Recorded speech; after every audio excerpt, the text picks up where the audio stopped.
Welcome to Denver 7 Sports. And the Heat, well, they were ice cold in Game 1.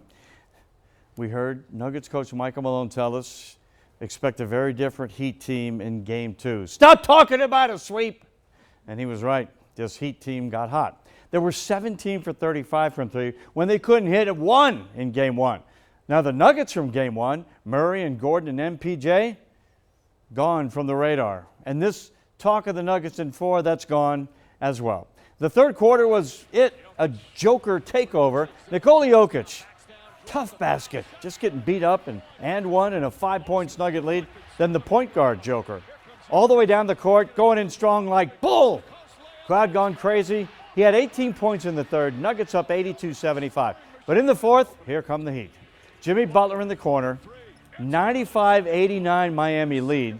Then Bam Adebayo down the lane, no stopping this one.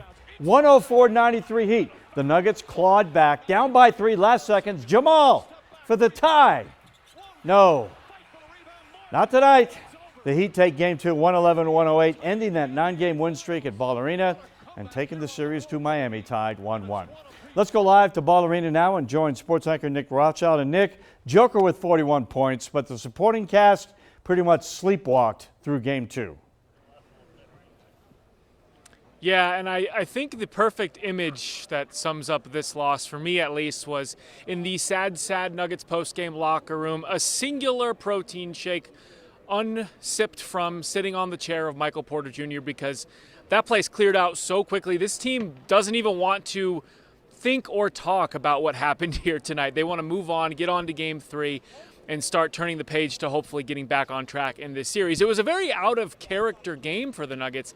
Effort was an issue. Shot making was an issue. And the Heat shot very well, so there's a lot of reasons to believe that the Nuggets can turn this around. But as of right now, the things they need to tighten up are all effort-related, and that does not make Michael Malone very happy. They came out in that fourth quarter with a huge sense of desperation, and we didn't match that. I think the discipline is the key for us. If you're not disciplined, if you're gonna have a breakdowns, it's not gonna be a long series. Our focus wasn't where it needed to be, but it will be next game. Yeah, Bruce Brown also said that this might be the thing that they needed, right? A slap in the face to get them all refocused and on task and not listening to all of us in the media telling them how great they are.